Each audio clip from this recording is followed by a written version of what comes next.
Hello and welcome back to Shakesyear. We are working on a Yorkshire tragedy and we get to hear from wife today to finish off scene 3. So she had been sent by her husband, who gambles and cheats on her and calls her terrible things and has spread slanderous rumors about her throughout the town. He had sent her to London to visit her uncle to get her uncle to sell the lands that were left to her in her dowry. But once she got there, she saw that her uncle was actually in rather dire straits. So instead, she managed to coordinate for her husband to get a job at court. And she thought, this will solve all of our problems because then it'll be constant money coming in. And she might have also been thinking a little bit that like now her husband won't have so much time for drinking and carousing and all that sort of stuff. But her main focus was, this is going to solve all of our problems. Our children are not going to go hungry anymore. That sort of thing.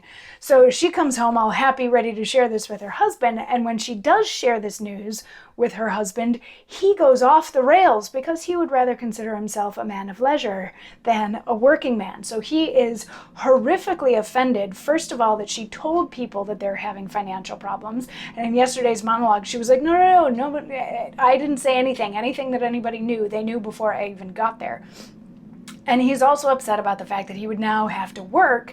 And he's also upset about the fact that she didn't bring any money home for him. So he pulled out a dagger on her and threatened her with it, and probably would have done more had a servant not come in right at that moment. And the servant was like, what? And he's like, what? I'm not allowed to look at my dagger? And the servant's like, well, there's somebody here from the university to see you. And the husband's like, oh, if he's from the university, then I better go talk to him. So he leaves, and the wife is left by herself on stage for a moment, and she gets to say,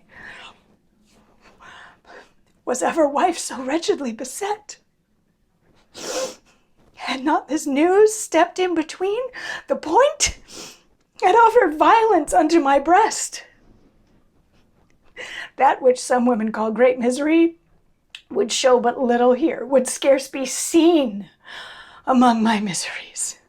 I may compare, for wretched fortunes, with all wives that are. Nothing will please him until all be nothing. He calls it slavery, to be preferred, a place of credit, a base servitude. What shall become of me and my poor children? 2 here and 1 at nurse, my pretty beggars. I see how ruin with a palsy hand begins to shake the ancient seat to dust. The heavy weight of sorrow draws my lids over my dankish eyes. I can scarce see. Thus grief will last. It wakes and sleeps with me.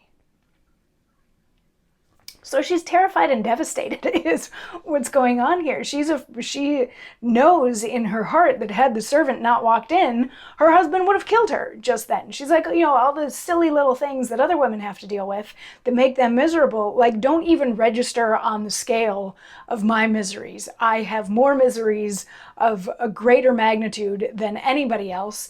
And she's at a loss at this point. She doesn't know what to do. She doesn't know how to help her children. She doesn't know how to deal with her husband. She's like, I'm resigned to be full of grief forever. She's out of ideas. And that's the end of scene 3. So we're in a great situation now moving forward, because we get to wonder at this point, what is the husband going to do? Is the wife going to come up with another plan so that the children don't starve and don't have to become beggars when they grow up?